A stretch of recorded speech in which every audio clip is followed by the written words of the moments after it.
Here's some game management question from Brend. Brend, send me a WhatsApp with an audio of you saying your name so that I can try to practice it and get it right. So he likes some tips and tricks on how to control different difficult situations or prevent them, such as when players or coaches keep talking and disagreeing, a game becomes more physical. Whoa, right? This happens to all of us. I had a fight break out in an international game once. Safe to say, I did not do a good job umpiring that game. So let's talk about a few areas that I think particularly contribute. Now, there's lots of things that go into a difficult game, but I really do want to talk about that sort of when you're getting the temper from the players and the coaches. So you know things aren't going well, and different strategies you can use as you're going through the game. We talked last week about captains, right? I'm not going to rehash any of that other than just to say they are underutilized and they are a great step to take to try to get people on board. I showed some video last week. I was going to show you another one this week of other, sort of one-on-one conversations that you can have with those leaders that can be very helpful. Absolutely, Neil, using the captain early. So there's that. Go listen to that broadcast again. It's just really good. You will hear some people say, and it's cheeky, but it's true, your best management tool is accuracy. If you are making the correct decision to a high degree, a high level of consistency, you're going to have a lot less to manage on the whole. I spent a lot of time in the aughts, but there was a period of time where I was trying to develop my own management technique, and I was doing a lot of umpire managing here locally, and I was like, why? What makes a game turn? Like, is there one moment that you can pinpoint in a match where you say, that's the turning point right there? We have a sports broadcaster here in Canada, TSN. That's the TSN turning point. Can you find that? And I started to watch matches, and I would note in my head where I saw a particular kind of mistake being made and the way in which it wasn't managed by the umpire. And I could develop, and I developed that sense, but that ability to say, yep, that's the one right there. And I'd know that that was the point at which, after things were going to go potentially spiraling out of control. Now, they don't have to, but that one moment and how you deal with it has so much to do with what happens after. Some of dealing with that mistake is whether you can have conversations with players. So it might be that you can, in some delicately handled situations, sometimes you can crack a joke.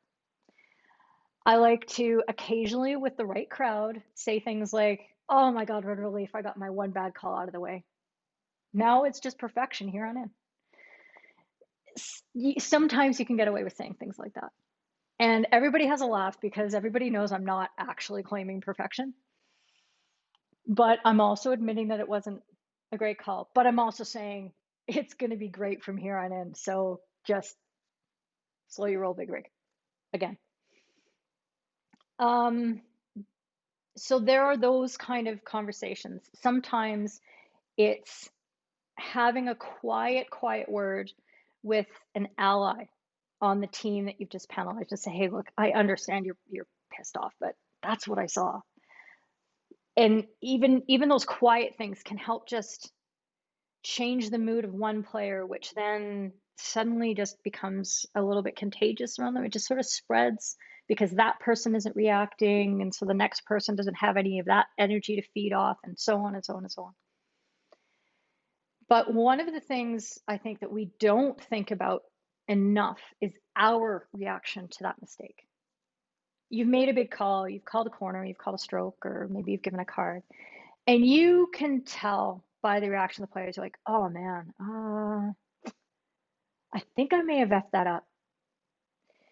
And the first thing that we all do as over analytical, perfection chasing individuals is we start rehashing in our head what happened. We rehash our reaction. We're like, oh, did that happen? And what was the rule? And we are going to turn that over in our head for the next 5 minutes. I go by this theory that our brains are the enemy of our feet. And as soon as we are thinking about something in the past, our feet stop moving.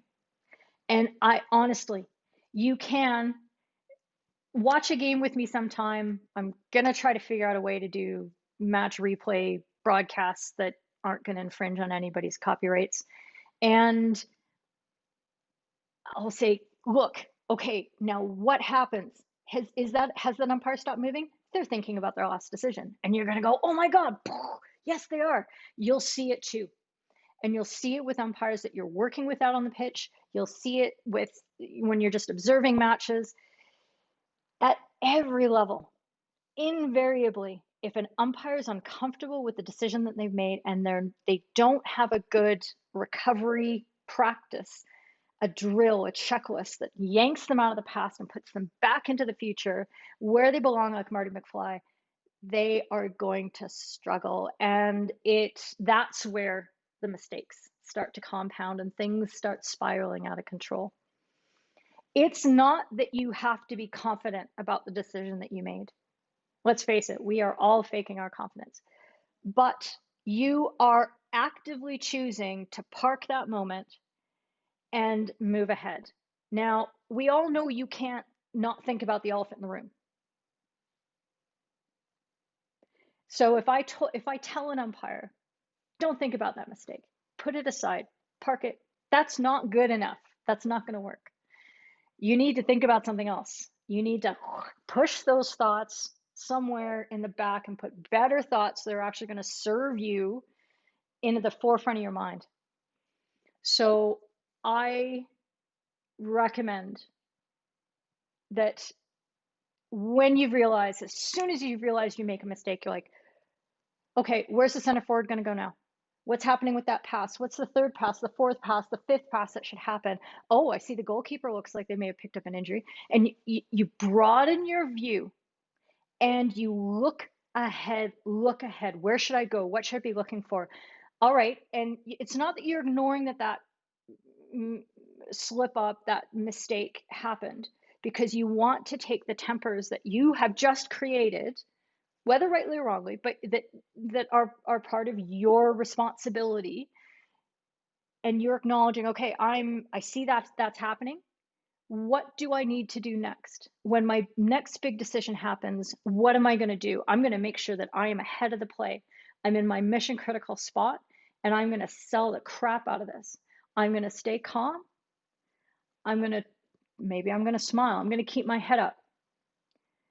If there's a shadow of a doubt, I'm going to stop and I'm going to radio my colleague and I'm going to say, all right, what do you got for me? Hey, let's come and talk about it together. Slow things down. You're planning out possibilities in the future. Get into the future. Get back to that place, because that's the place that'll make you better, that'll make you more accurate, and will help you forget the heck out of that stupid, irrelevant, doesn't matter call that happened before. Because people remember those calls only when they've been compounded by more and more of a theme. I want to point it out, even though I can't show you the video for some reason, that this was a segment that I showed when I had Adam Kearns on the Umpire at Home recently, and I'll put that in the show notes somewhere. And this conversation with Adam was really good because we picked out a game together that by his admission, he wasn't happy with how he managed it. And it was a tough game. He obviously was being very hard on himself, but he talked about particular interactions and things that he tried that he realized didn't work. And I pulled out a clip of him talking to, I think it was David Alegre of Spain. And he said, yeah, I did this, kind of didn't work. And you know that there are times where you take some action and you know it's kind of like a band-aid. It's I'm trying to put the horse back in the barn, I'm trying to put a genie back in the bottle, whatever. And it's kind of a bit late. It is better than nothing, but you know as an umpire, you're like, if I've had to get to this point, something else hasn't worked, or I failed to take other action earlier. Everything about management really starts with prevention. And the best umpires you watch are the ones that do such tiny little subtle things that you don't even notice, but they're preventing management issues from happening. And sometimes that's accuracy. And when you watch, the people for me that have tremendous accuracy, like a Sarah Wilson or a Lorene DeForge or a Martin Madden or a Ben Genshin, when they're on the pitch, they just seem like they don't have a ton to manage when they're on their game because there's nothing to argue about. So just be better. No, I'm just kidding. That's an awful, awful advice. Here's another thing that you can think about how this can help your overall management game is your penalty corner routine. Penalty corners are big moments in the game all the time. And they're unusual moments in the game because it's a dead ball situation that may or may not be stop time, depending on your level. And you have called this situation where everything stops and it doesn't start again until you say so. You are the boss of this moment. And as you've made a decision, the way that you show your body language and the checklist that you go through at this time can have a massive impact on the way that players and coaches and spectators and their dogs see you as an umpire. And that in turn shapes how they construe your decisions later on in the game and throughout the game. Your ability to present the decision, to look calm, to make sure that everything is in place the way you want it to, so there's no surprises, no weird stuff happening in the biggest and could be most dangerous moments of the game, that you've got that under control. That is your bread and butter, people. So having a good penalty corner routine is really crucial. I'm talking to my mentorship group on the private Facebook, FHU Third Team Yellow, about penalty corner checklists in particular. And if you think this is something that could help you, if you don't know what the heck I'm talking about, you think, man, this would be a valuable thing to put in my little arsenal, give me a shout, send me a DM, let me know that you would like to see a workshop on this, because I'm thinking about it. Yeah. There's in that penalty corner routine, that's where the crowding comes in, and we've had a big session on crowding, so you guys all know how we can deal with that. Oh my God, you guys, I had some texts from people who said, you wouldn't believe this, but last weekend I had a potential crowding thing, but I'd watched the session, and with everything I learned from it, I handled it, and it was great. And oh God, see, it's happening. I love that. That is so amazing, you guys. So if you haven't watched that What Up Wednesday on crowding, get on your green or yellow membership so that you can go back and watch it, because apparently it's dope and it's helped people. So very satisfying. Okay.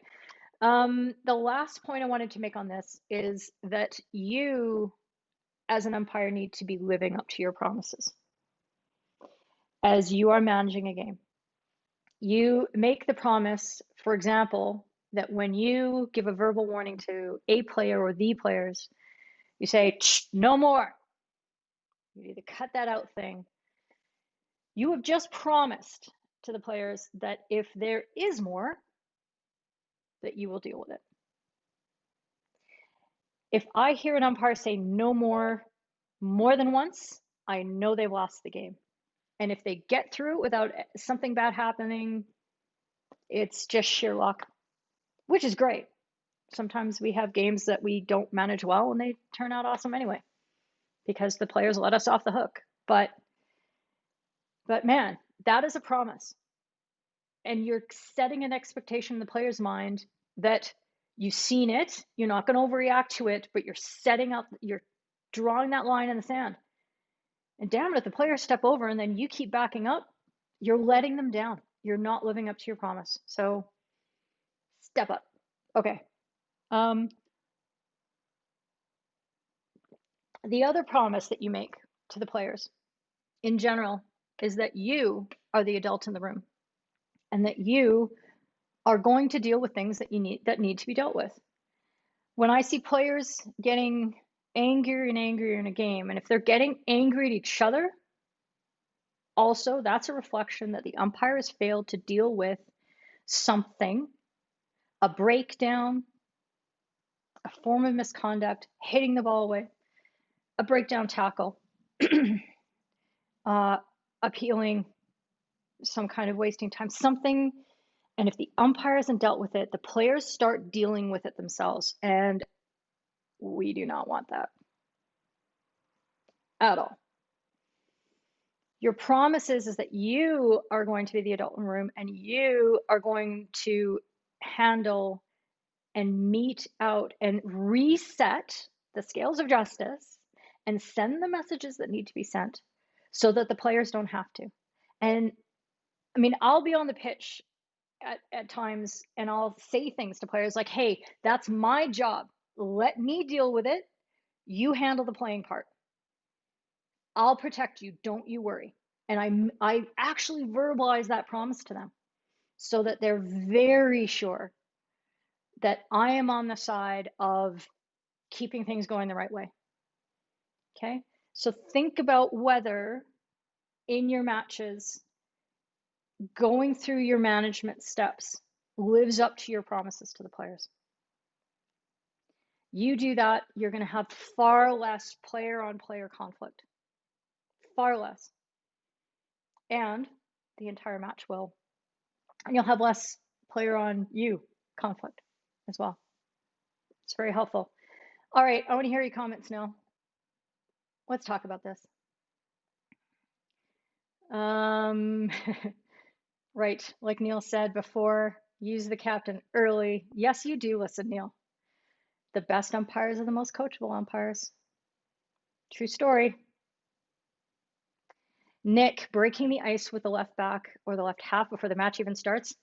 Guess who was a left D when she played competitive? This human right here. So this is why I had more conversations with umpires, and they watched the devious things I did and then realized that I would actually be a pretty good umpire, and that's how I got sucked into it. But absolutely, these are the little things that you can do, and I know that that coaches will put if they have a versatile defender, they might put their most gregarious and charming person over on the left back just to work on the umpire. That's bloody smart. And also very enjoyable for me. I like that. Jeremy, getting the goalkeeper on side with a close piece who calls. Absolutely. Again, goalkeepers are leaders on their team. They are the quarterbacks of everything that happens back there, and their reactions will tip off, can set an entire team in an absolute uproar. They are that respected and that important. So don't miss the opportunities to connect with them and have conversations with them. There might be moments where the ball is, it's gone for a hoofer and somebody's had to go get it. And, you're just standing there and you're close to the goal. Have a chat. Be a human. They're human too. They're not as ridiculously good looking as we are, but they're humans. Oh, Wit, building in a mental reset cue and train it. Absolutely. We are we are working on this exact thing. Whit and I, stay tuned. If you want to know what a mental reset cue is, what the heck my friend Whit is talking about, drop me a line. Let's see, Daniel. I was umpiring at the weekend, made a couple bad decisions early, and it was an uphill battle, but then got control back with the most frustrated players. Yep. So just because you have a hiccup or a bad start doesn't mean that it's going to go, but it's something that you need to, don't just set it off and go, oh, the players are in a bad mood today. Oh, and blame it on them. Or like, oh, this team is always angry. I umpired when I did National League over in England. I did a lot of games at Leicester. Great group of players.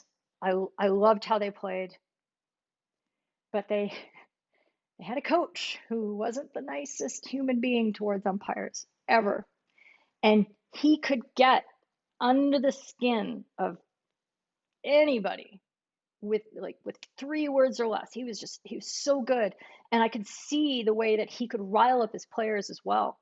And so I would actually, when I heard something from him, I would then go, all right, I'm not going to let that fester. And I'd find a way, if I could, possibly, and I'd just go to a player and try to undermine that with kindness. Because it wasn't nice what was happening back there. And I'd walk up and I'd go, oh man. And I'd try to engender some empathy and just say, oh, don't worry. You're having a great game.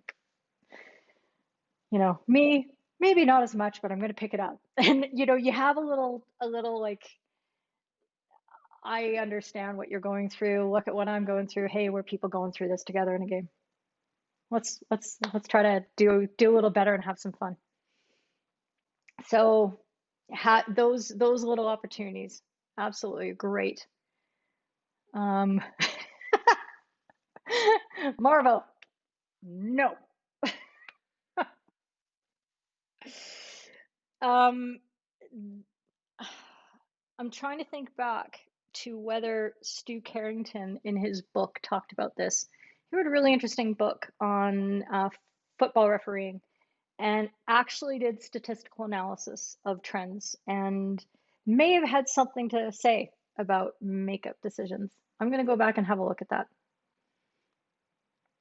Crispy really liked the thinking about the third or the fourth pass to help refocus. Yes, identifying who's on the pitch right now. Where's the captain?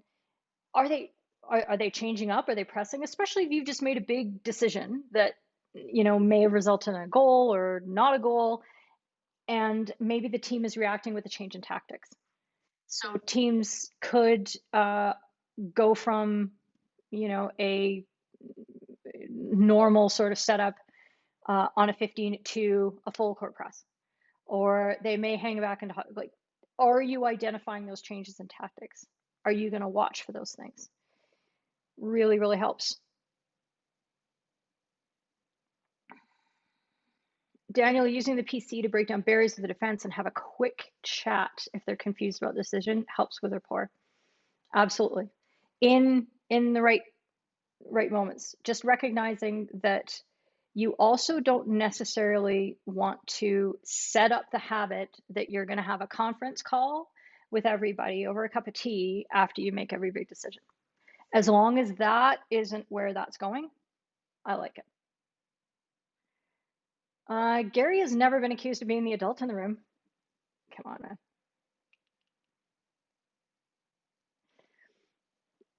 So Neil, avoiding the definitive statements like no more, so you still have wriggle room, and it's hard sometimes. Right. But that's the thing about promises, is that you're not giving yourself the wiggle room. But the way you work out of that is that you are communicative about future events that don't meet that standard of, that's the thing I said you don't do again. So for example, if the ball has been hit away early in the game and hey, none of that. And it happens again, but it was really close to your whistle. I'll say things like, not that one, everybody, that was my fault. That was my whistle timing. Communicate like that so that everybody recognizes, oh yeah, she remembers she made the promise. She's taking it seriously, but that's what she's thinking. Okay, maybe they don't agree with you, but at least they know. They know that there isn't just like a black hole rotating in this forehead space of yours, and that you're aware of what they want from you. They want that consistency. They want that you're going to follow through with what they expect from you. So it helps. Goddard's a big cause of the hidden tension can be off the ball niggle, needs teamwork. Absolutely. But you know what? Those off the ball niggles happen because you haven't dealt with something before. Honestly, it's very seldom that two teams go out there and right off the hopper they're like, we're gonna kick each other's butts the whole time. You know, it's not. And if they're like that, it's because they had past games where things weren't dealt with properly, and they had nobody to trust. They had nobody to turn to. You see this with. I watch videos about dog training, not because I think people are dogs, but it teaches me concepts about how all social animals, like us humans, need to trust in authority. We need that, even though we, as existentially aware people, rail against it, we need to have that person that we know is looking out for us. And that that's your job. That's where it comes from. So you see it in dog training, you see it with parenting skills, all these kind of stuff. You can learn a lot from all these different areas. You just can't take treats onto the pitch.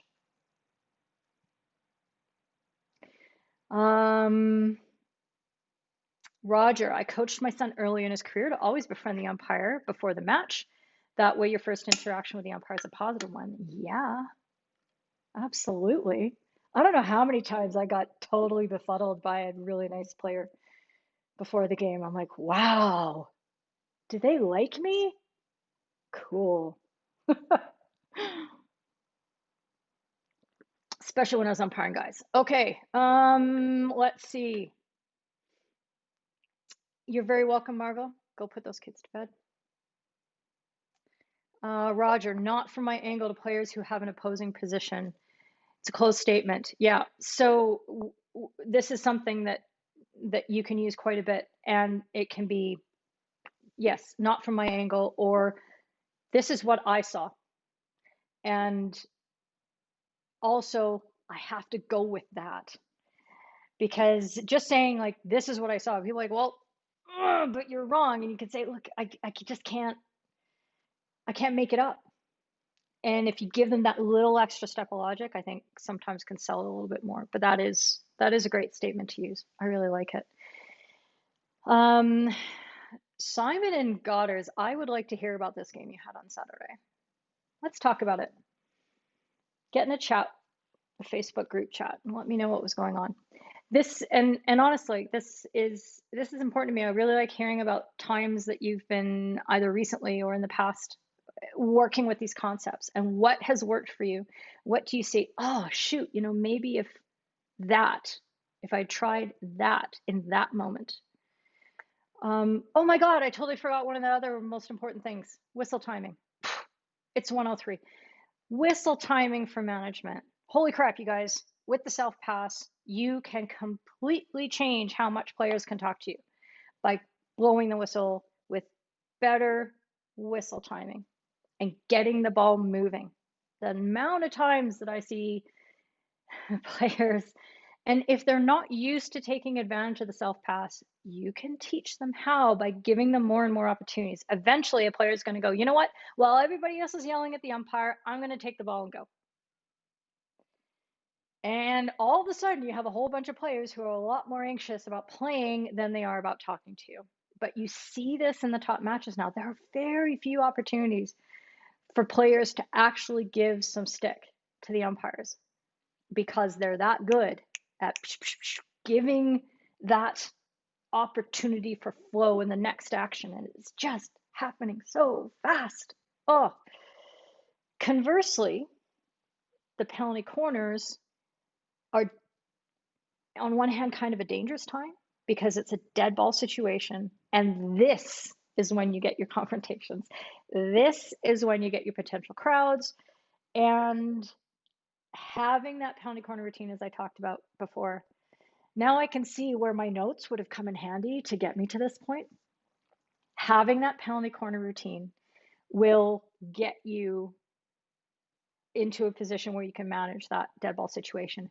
Sometimes that all of a sudden cessation of frantic activity gives everybody a moment to shh. And if you can present something very calm, and the way that you talk to the players can be very calm and a very almost slow aspect, in contrast to all that stuff that's just been happening, you can change the energy really effectively. You'll see umpires do this occasionally where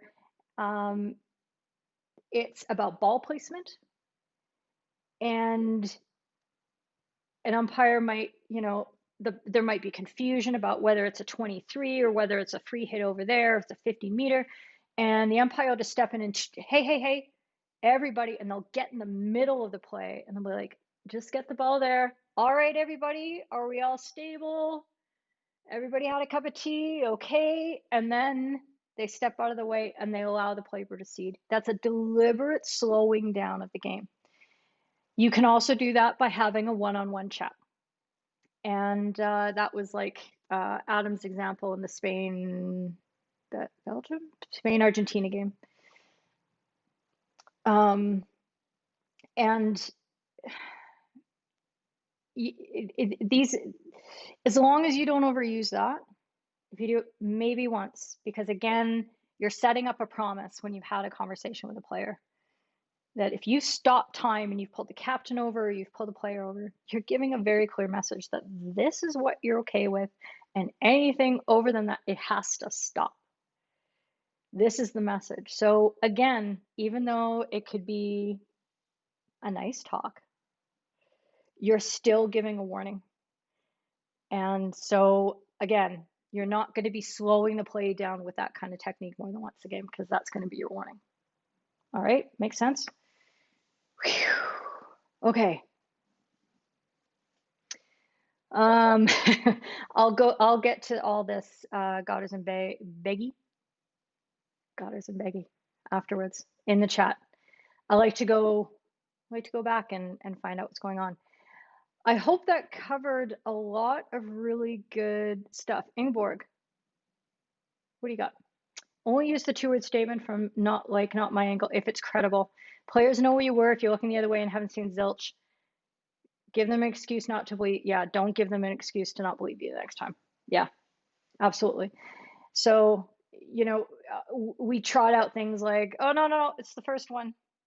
Take it back there, and things like that. And players aren't stupid. They know that we're using these things occasionally to get ourselves out of trouble. And it's okay if you have a little cheek, or it's, you might get away with it once a game, but have enough respect to say, hey, I didn't see that one. I can only call what I see, and that sort of thing. And that'll help. And if you're reaching for that, I didn't see it more than a couple times a game, you got to figure out why. And you got to go to a mission critical positioning workshop, and you'll know. It's all tying together in my brain so elegantly. Okay. I think a bunch of you have voted on the overview, daily overview print thing. I'm excited to see what you all said. It's going to be good. Overview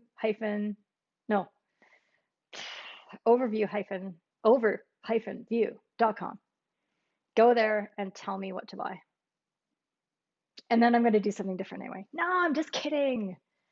Just kidding. I only do that to Corey. I'd love to have your help, and maybe I'll buy a couple and rotate them. Scandalous. All right. It was a great day. Thank you everybody who joined in. 110 I thought this was going to be a 35-minute chat. How do I do this? Yes, definitely ashamed about the videos. This will teach me for testing my setup so thoroughly before I came on live. It's just been that week, honestly. Something's got to go right. Um, I have one topic already for next week, unless I get more that are better. Look, I have favorites. I have things I can talk about. Somebody did want me to talk about dangerous shots today, but like I said, only once every 10 episodes. Once every 10 episodes, and that's it. That might even be too much, but we'll see. I'll work with that rule for now. Yes. What is that topic? Ooh, yes. A colleague who misses a big decision in the circle. What do you do? So we are going to talk about working with a colleague and when to step in next week. We could do an entire hour about that. Big topic, but we'll see. If you have something you want me to talk about, get in the comments. You can text me on WhatsApp. If you have my number, you can send me DMs on Twitter, DMs on Facebook, DMs on Instagram.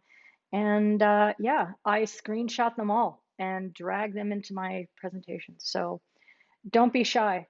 I need to know what I can help you with and what we can help each other with. So I need you to tell me what's on your mind. For all of you who have had the opportunity in the last couple of weeks to umpire, good work. I know you're doing so under tough circumstances and trying to think of all these COVID rules when you have a hard enough job as it is, just umpiring matches. I know a lot of you feel rusty, and I'm seeing some people kind of beating themselves up a little bit because they feel like they're having tough matches. And look, give yourself a little bit of space. Just take a knee. It's cool. We're all dealing with I'm not saying that word.